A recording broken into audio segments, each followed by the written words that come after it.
10. Prozac o Adidas. El pánico de Bernard. Bernard es productor cinematográfico. A sus 40 años, todo parece irle bien. Es grande, elegante, y su sonrisa irresistible ha debido ganar la confianza de la gente de su medio. ¿Cómo no caer inmediatamente bajo su encanto? No obstante, Bernard está en las últimas, a causa de los ataques de ansiedad que envenenan su vida desde hace 10 años. La primera vez fue durante una comida de negocios en un restaurante que estaba a reventas. Todo se desarrolló muy bien hasta que súbitamente se sintió mal. Sintió náuseas, el corazón le empezó a latir desbocado, como si se le fuese a salir del pecho, y le costaba respirar. Enseguida pensó en uno de sus amigos de la infancia, fulminado el año anterior por un infarto. Frente a este pensamiento, su corazón latió todavía con más fuerza, y fue incapaz de pensar en otra cosa.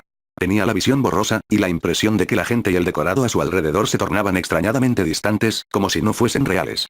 En un instante, Bernard comprendió lo que era estar a punto de morir. Murmuró una vaga excusa y se dirigió a la salida del restaurante titubeando. De repente llamó a un taxi y le pidió que le llevase a urgencias del hospital más cercano. Allí le dijeron que no se estaba muriendo. Al contrario, le explicaron que acababa de pasar su primer ataque de ansiedad o, más bien, de pánico. Una persona de cada 5 víctimas de este tipo de ataques acude primero a urgencias de un hospital, no al psiquiatra, y casi la mitad de estos llegan en ambulancia. Así es, en el transcurso de los años siguientes, Bernard pasó bastantes veces por urgencias, así como por la consulta de varios cardiólogos. Le aseguraron repetidamente que sus síntomas no eran de origen cardíaco, e incluso le recetaron un tranquilizante, para que se relaje, le dijeron. Al principio, este medicamento le ayudó mucho. Los ataques cesaron, y se acostumbró a depender cada vez más de su pastilla. Incluso empezó a tomarla 4 veces por semana para evitar que la ansiedad le incomodase en el trabajo. Poco a poco se fue dando cuenta de que si se retrasaba en su dosis siguiente, la ansiedad era más intensa. Un día, cuando se encontraba en el extranjero, le robaron el equipaje. De repente se encontró sin tranquilizantes. Al cabo de unas pocas horas, la ansiedad era tan grande, y su corazón latía con tanta fuerza, que todavía recuerda ese día como el peor de su vida. Al regresar de ese viaje, se prometió liberarse de la dependencia de los tranquilizantes y no volver a tomarlos nunca más. Bernard había observado que unos años antes, si nadaba durante 30 minutos, se sentía mejor durante 1 o 2 horas. Así que reanudó la natación, pero la sensación de bienestar no duró tanto. La moda del Kipling, la práctica intensiva y en grupo de la bicicleta estática hacía furor, y Bernard se dejó convencer por un amigo para probar. 3 veces por semana se libraba a un ritmo desenfrenado impuesto por un instructor que no dejaba que nadie estuviese ocioso, en una sala ocupada por 12 personas. La pulsación de la música tecno y la emulación de sus vecinos le animaban a aguantar durante toda la hora que duraba el ejercicio. Salía de esas sesiones a la vez agotado y de un humor excelente. Esta intensa sensación de bienestar perduraba durante horas. De hecho, enseguida comprendió que no debía practicar Kipling después de las 7 o las 8 de la tarde si luego quería dormir. Pero el resultado más notable fue que empezó a tener cada vez más confianza en su capacidad de hacer frente a los ataques de pánico. Estos desaparecieron por completo al cabo de unas cuantas semanas. Ahora, 2 años después, Bernard continúa hablando de los sorprendentes beneficios del Kipling a todo aquel que está dispuesto a escucharle.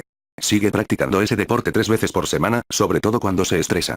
Nunca ha vuelto a sufrir ningún ataque. Bernard se describe a sí mismo como un adicto al Kipling, y no deja de tener razón. Si deja de practicarlo, se siente mal al cabo de unos días. Cuando viaja, siempre se lleva unas zapatillas de jogging para relajar la tensión, como dice.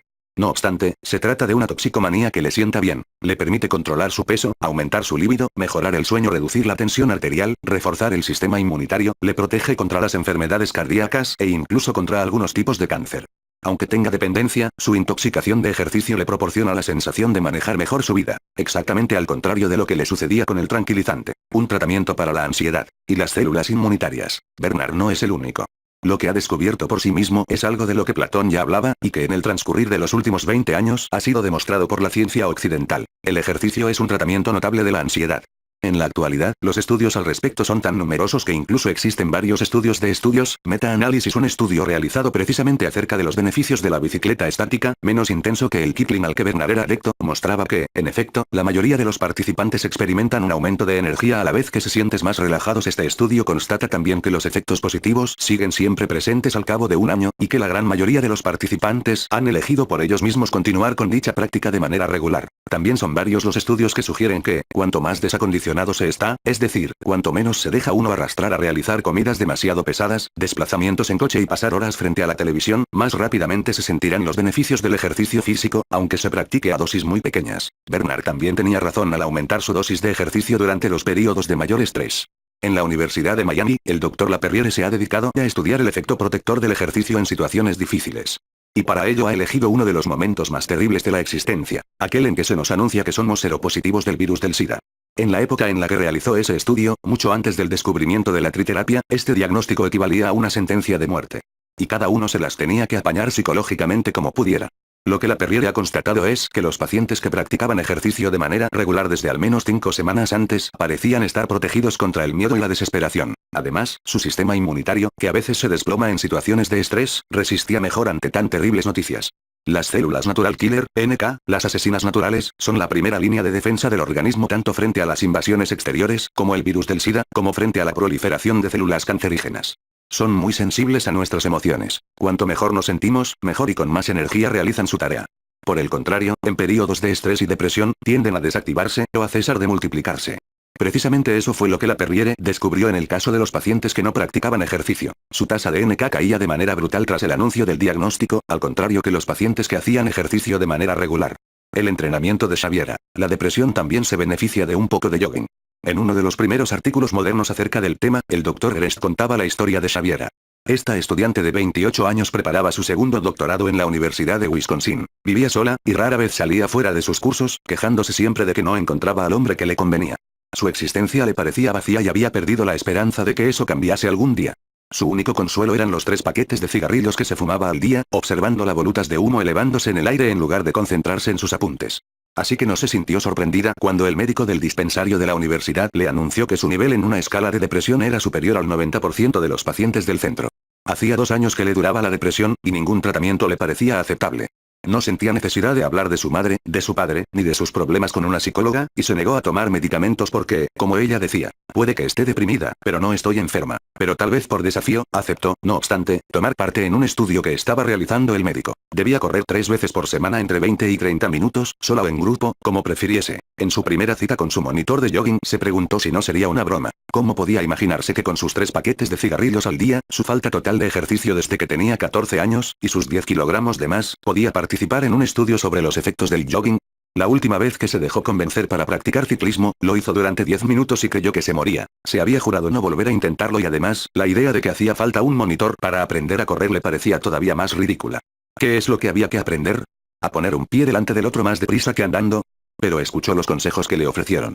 Resultaron absolutamente esenciales para su futuro éxito. Primero, había que dar pasitos, trotar, más que correr, y apenas inclinándose hacia adelante, y sin levantar demasiado las rodillas. Sobre todo no había que ir tan deprisa que no pudiera mantenerse una conversión, hay que poder hablar, pero no cantar, le repetía el instructor.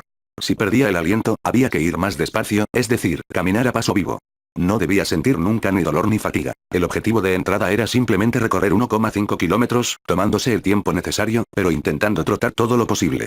El hecho de alcanzar desde el primer día el objetivo que se le había fijado constituyó ya un motivo de satisfacción. Al cabo de 3 semanas, a razón de 3 sesiones semanales, ya era capaz de mantener el ritmo de trote en 2, y luego en 3 kilómetros, sin demasiadas dificultades. Se vio obligada a reconocer que se sentía un poco mejor, dormía mejor, tenía más energía y pasaba menos tiempo autocompadeciéndose mentalmente de su suerte. Fue progresando, sintiéndose un poco mejor cada día, a lo largo de 5 semanas. Y después, un día, forzó un poco más hacia el final del recorrido y se hizo un esguince en el tobillo. No lo bastante grave para permanecer inmovilizada, pero suficiente para no poder correr en al menos 3 semanas. Algunos días después, ella fue la primera en sorprenderse al sentirse frustrada por no poder acudir a su sesión de jogging. Una semana sin correr y se dio cuenta de que volvían a aparecer los síntomas de la depresión. Lo veía todo negro y no sentía más que pesimismo. No obstante, en cuanto pudo por fin reanudar lo que se había convertido en mi ejercicio, sus síntomas volvieron a desaparecer en pocas semanas. Nunca se había sentido tan bien. Incluso sus reglas, normalmente dolorosas, parecían pasar con más rapidez. Cuando reanudó el jogging después de 3 semanas de interrupción, le dijo a su monitor, ya no estoy en forma, pero sé que la recuperaré, y ahora me he sentido mucho mejor que la primera vez que corrí. Según el Dr. Grest, el médico que dirigía el estudio, mucho tiempo después de su final se la podía ver corriendo todavía de forma regular, dando la vuelta a un lago, con una enorme sonrisa. La historia no cuenta si dejó de fumar, ni se acabó encontrando su gran amor, el éxtasis del corredor. La depresión siempre está asociada a ideas negras, pesimistas, de desvalorización de uno mismo y los demás, que no dejan de dar vueltas en la cabeza. Nunca lo conseguiré. De todas maneras, intentarlo no serviría de nada. No funcionará. Soy feo, no soy inteligente. Siempre me pasa lo mismo, no tengo remedio. No dispongo de suficiente energía, fuerza, coraje, voluntad, ambición, etc. Estoy en el fondo de un agujero. No le gusto a la gente. Carezco de talento. No merezco que nadie se interese por mí. No merezco ser amado, me encuentro mal, etc. Además de que son terribles e injustamente categóricas, como, siempre decepciono a todo el mundo, lo cual es evidentemente falso, suelen convertirse en algo tan automático que deja de percibirse hasta qué punto son anormales y representan la expresión de una enfermedad del alma en lugar de una verdad objetiva.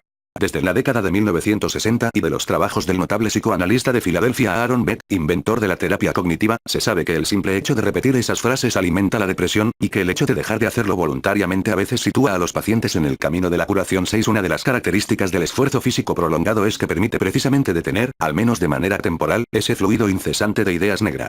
No suelen aparecer de manera espontánea durante la práctica de ejercicio y, si así fuese el caso, bastaría con concentrar la atención en la respiración, o en la sensación de los pasos en el suelo, o incluso en la conciencia de mantener la columna vertebral bien derecha, y desaparecerían por sí mismas. La mayoría de los practicantes de jogging explican que al cabo de 15 o 30 minutos de esfuerzo sostenido, entran en un estado en el que los pensamientos son espontáneamente positivos, e incluso creativos.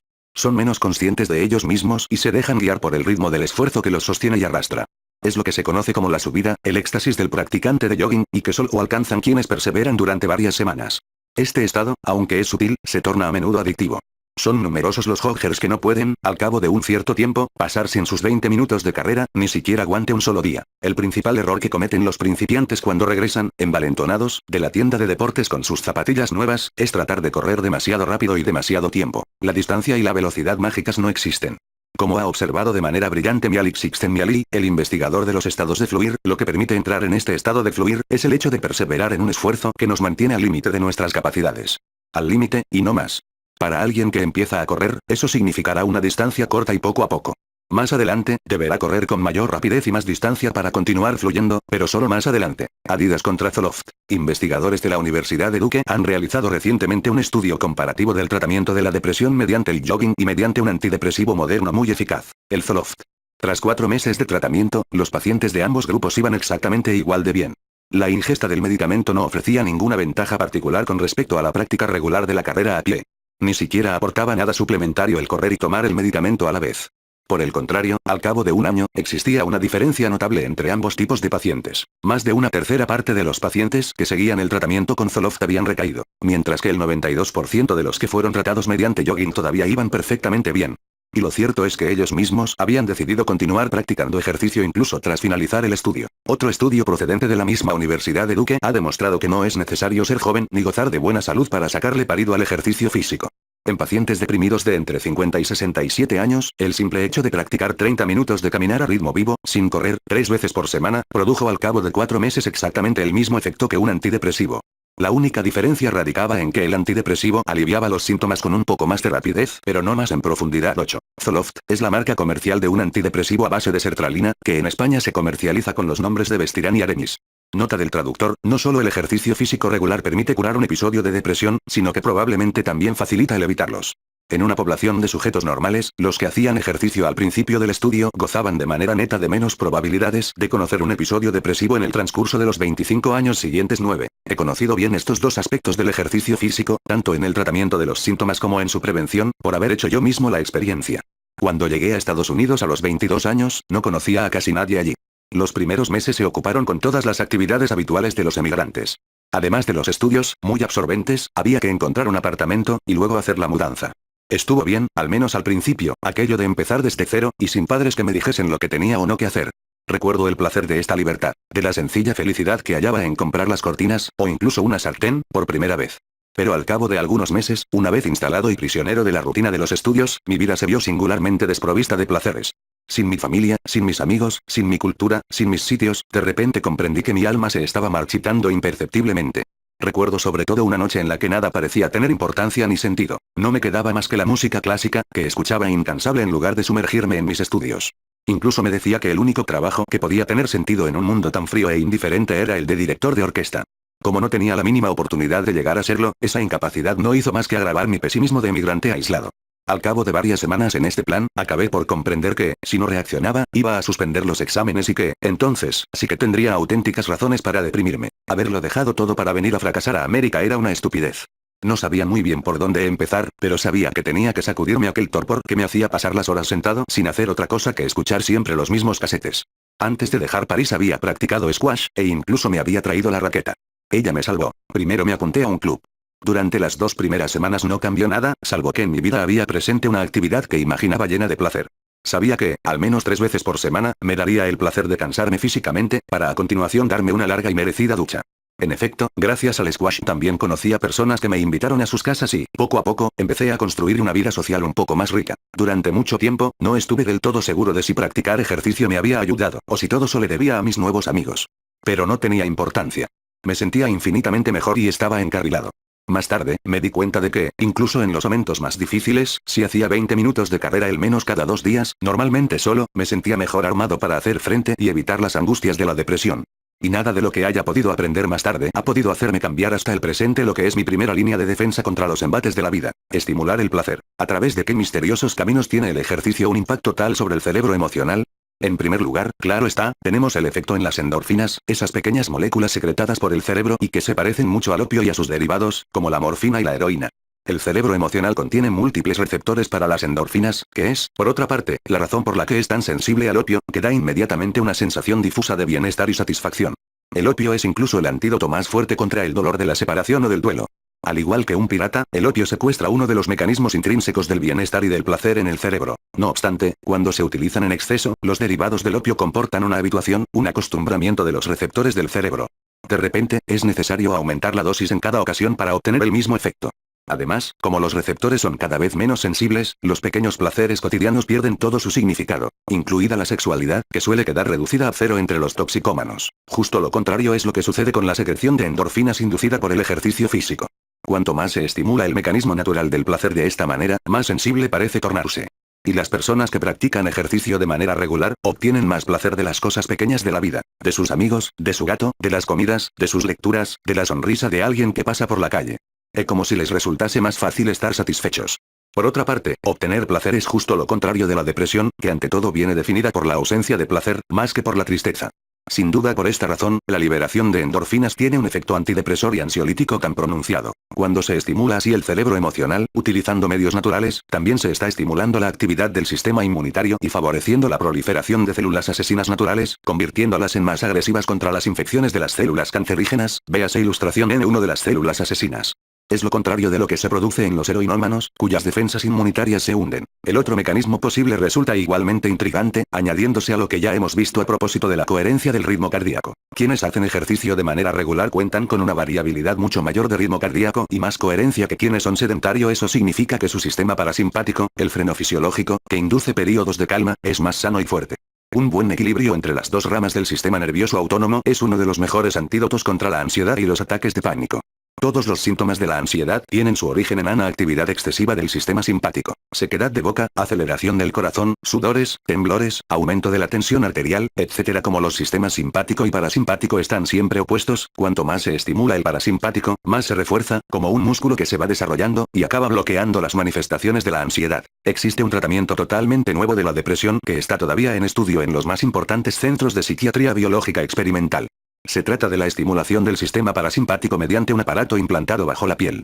Al igual que esos aparatos que se supone que te muscular mientras miras la televisión contrayendo los abdominales mediante una pequeña descarga eléctrica, este tratamiento futurista pretende activar las propiedades beneficiosas del sistema parasimpático sin esfuerzo por parte del paciente. Los resultados de varios estudios preliminares con pacientes que no habían reaccionado ante ningún otro tratamiento parecen muy prometedores. Por mi parte, creo que probablemente se pueden obtener los mismos resultados mediante el ejercicio físico y la práctica de la coherencia cardíaca, aunque esta última opción esté reservada a los pacientes que todavía son capaces de motivarse lo suficiente como para emprender dichas actividades. Las claves del éxito. Aunque se esté convencido de la importancia de la práctica regular de ejercicio, no hay nada más difícil que integrarla en la vida cotidiana. Y sobre todo si se está deprimido o estresado. No obstante, hay algunos secretos muy simples que pueden facilitar el paso a una vida físicamente más activa. Para empezar, hay que saber que no es necesario hacer mucho. Lo importante es que el ejercicio sea regular. Según diversos estudios, la cantidad mínima que tiene un efecto sobre el cerebro emocional son 20 minutos de ejercicio 3 veces a la semana. La duración parece tener importancia, pero no la distancia recorrida ni la intensidad del esfuerzo. Basta con que el esfuerzo sea sostenido al nivel en el que todavía se puede hablar, pero sin poder cantar. Como ocurre con ciertos medicamentos, los beneficios pueden ser proporcionales a la dosis de ejercicio. Cuanto más severos son los síntomas de depresión o ansiedad, más regular e intenso debe ser el ejercicio. 5 sesiones a la semana son preferibles a 3, y 1 hora de cicling, sofocarse y cansarse y no volver. En este caso, los 20 minutos de marcha resultarán infinitamente más eficaces. Hay que empezar con suavidad y dejar que el cuerpo nos guíe. El objetivo es entrar en el estado de fluir descrito por Csikszentmihalyi. Para ello basta con permanecer siempre al límite de las propias capacidades, pero no más allá. El límite de las capacidades es la puerta de entrada al estado de fluir. Cuando aumentan las capacidades, como consecuencia natural del entrenamiento, siempre se estará a tiempo de correr más y más deprisa. Según este punto de vista, los estudios disponibles no diferencian entre las formas de ejercicio denominadas aeróbicas, como la musculación. Un gran artículo del British Medical Journal sugiere que los dos tipos parecen ser igual de eficaces. 16 A continuación, la mayoría de los estudios sugieren que el ejercicio colectivo es todavía más eficaz que el individual. El apoyo y los ánimos de los otros, incluso la emulación, en el seno de un grupo dedicado a la misma actividad, marcan una gran diferencia. Eso debería motivarnos los días en que llueve, o que llegamos tarde, o cuando hay una buena película en la tele. Quienes hacen ejercicio en grupo se adaptan mejor. 4 Al imperativo de regularidad, tan crucial para lograr el éxito. Finalmente, hay que elegir un tipo de ejercicio que nos divierta. Cuanto más lúdico es el ejercicio, más fácil es de seguir. En numerosas empresas de Estados Unidos, por ejemplo, existen equipos informales de baloncesto que se reúnen 3 veces por semana durante una hora al final de la jornada. Pero también puede hacerse con el fútbol, a condición de que sea regular, y que no siempre se acaba de portero. Si le gusta la natación y detesta correr, no se fuerce a practicar jogging, porque no aguantará mucho. Un consejo que demuestra ser muy útil para muchos de mis pacientes ha sido convertir en algo lúdico la práctica de la bicicleta estática, o de la cinta de jogging en casa, gracias a su vídeo o su lector de DVD. Basta con hacer ejercicio frente a una película de acción y no permitirse mirarla si no se practica el ejercicio a la vez. Este método cuenta con varias ventajas. Primera, que las películas de acción, como la música para bailar, tienen tendencia a activarnos fisiológicamente, y por ello nos dan ganas de movernos.